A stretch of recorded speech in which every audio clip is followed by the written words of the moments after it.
Bismillahirrahmanirrahim. Assalamualaikum warahmatullahi wabarakatuh. Alhamdulillahirrabbilalamin. Puji dan syukur kita pulangkan kehadiran Allah subhanahu wa ta'ala. Salawat dan salam buat baginda Rasulullah sallallahu alaihi wasallam, dengan mengucapkan Allahumma shalli ala Muhammad wa ala ali Muhammad. Yang sama-sama kita hormati dosen pengampu mata kuliah Syarah Hadis Ekonomi Ustaz Dedi Afdal LCMA, dan yang sama-sama kami hormati teman-teman dan hadirin yang berbahagia.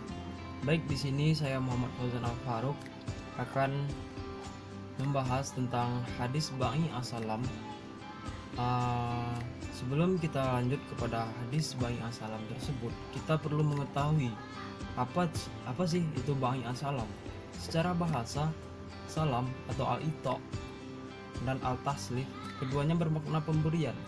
Ungkapan as-salama at-saubalil khayat bermakna dia telah menyerahkan baju kepada penjahit.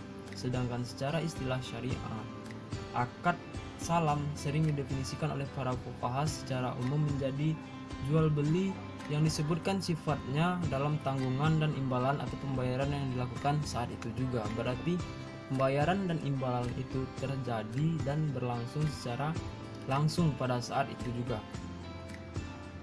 Kemudian secara lebih rinci, salam didefinisikan dengan bentuk jual beli dengan pembayaran di muka dan penyerahan barang di kemudian hari dengan harga, dengan bentuk barang, spesifikasi barangnya itu jelas, sehingga serta adanya kesepakatan sebelumnya dibuat dalam sebuah perjanjian.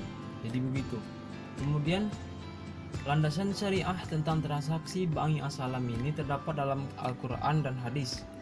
Di dalam kitab suci Al-Quran terdapat dalam Quran surat Al-Baqarah ayat 282. Kemudian dalam kaitannya Quran surat Al-Baqarah ayat 282 itu, Ibnu Abbas menjelaskan keterkaitan ayat tersebut dengan transaksi Ba'i As-Salam. Hal ini tampak jelas dari ungkapan beliau, "Saya bersaksi," kata Ibnu Abbas, "bahwa salam atau salaf yang dijamin untuk jangka waktu tertentu telah dihalalkan oleh Allah pada kitabnya dan diizinkannya." Lalu ia membacakan ayat tersebut, itu Quran surat Al-Baqarah ayat 282 tadi. Kemudian landasan kedua adalah hadis, yang mana bunyi hadisnya Bismillahirrahmanirrahim. Ani ibni Abbas radhiyallahu anhuma qala Khadima an-Nabi Amadinah wa hum yuslifuna fil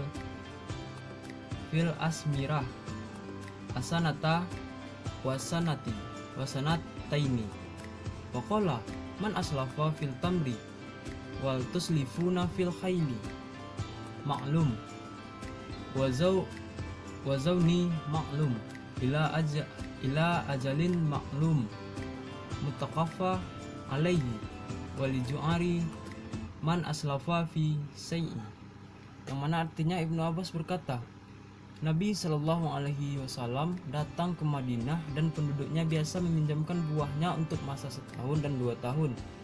Lalu beliau bersabda, barang siapa meminjamkan buah, maka hendaklah ia meminjamkannya dalam takaran, timbangan, dan masa tertentu. Muttafaq alaih, menurut riwayat Bukhari, tentang barang siapa meminjamkan sesuatu. Kemudian selain itu, Abdullah bin Abdul Mujallid radhiyallahu anha pernah berkata, Abdullah bin Syaddad bin Had pernah berbeda pendapat dengan Abu Burdah tentang salaf ini. Lalu mereka utus saya kepada Ibnu Abi Aufa. Lantas saya tanyakan kepadanya perihal itu. Jawabnya, sesungguhnya pada masa Rasulullah Shallallahu Alaihi Wasallam, pada masa Abu Bakar, pada masa Umar, kami pernah mensalafkan gandum, syair, buah anggur, dan kurma.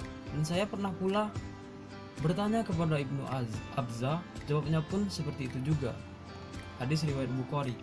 Nah, dari berbagai landasan yang telah disebutkan tadi, jelaslah bahwa akad salam ini diperbolehkan sebagai kegiatan bermuamalah sesama manusia. Ini mungkin telah banyak diterapkan di antara kita ya, tentang Ba'i As-Salam ini. Kemudian ada apa sih, bagaimana rukun dari Ba'i As-Salam ini? Yang pertama itu rukunnya muslim atau pembeli adalah pihak yang membutuhkan dan memesan barang. Kemudian ada muslam alaih, yaitu penjual, adalah pihak yang memasuk barang pesanan. Kemudian yang ketiga adanya modal atau uang. Kemudian yang keempat muslan fih, adalah barang yang diperjualbelikan. Tentunya dalam jual beli adanya barang, penjual, pembeli, uang, dan kemudian terakhir adanya sigar, yaitu ijab dan kabul. Kemudian syarat dari asalam ini. Syarat yang pertama itunya menyatakan sigar, hijab dan kabul dengan sigar yang telah disebutkan. Kemudian pihak yang mengadakan akad cakap dalam membelanjakan harta. Mungkin itulah pembacaan hadis dan pengetahuan sedikit tentang bagi asalam dari saya, yang mana ini merupakan tugas untuk memenuhi tugas pada perkuliahan syarah hadis ekonomi dalam mata kuliah syarah hadis ekonomi yang diampu oleh Ustadz Dedy Afdal LCMA. Sekian, terima kasih, mohon maaf atas segala kekurangan, terima kasih atas perhatian. Billahi taufiq wal hidayah. Assalamualaikum warahmatullahi wabarakatuh.